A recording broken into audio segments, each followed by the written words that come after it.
Buongiorno e ben ritrovati con l'informazione flash di New Sicilia. Vediamo insieme i titoli più rilevanti della mattina. In apertura l'approvazione di due importanti aggiornamenti del piano per l'assetto idrogeologico. I cambiamenti riguardano i comuni di Alcamo nel Trapanese e di Leonforte in provincia di Enna. Entrambi sono stati dichiarati siti di attenzione.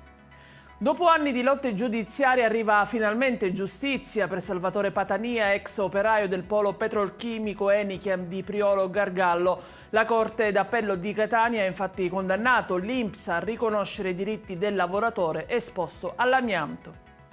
Un motociclista ha perso la vita in un tragico incidente stradale avvenuto questa mattina lungo la statale 115 sud-occidentale Sicula, nel tratto che attraversa il territorio di Ribera in provincia di Agrigento. L'impatto ha coinvolto una moto e un autocarro.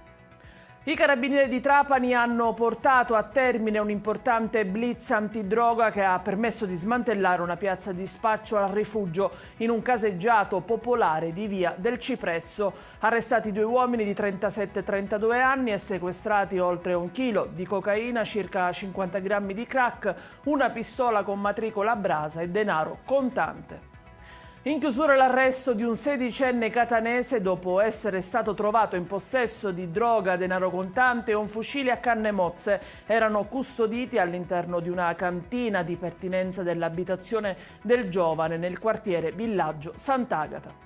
Ed è tutto per questa edizione. Vi ricordo come sempre che i dettagli su queste notizie e molte altre li trovate sul nostro sito e sui nostri canali social. Grazie per averci seguito e appuntamento stasera alle 19:30.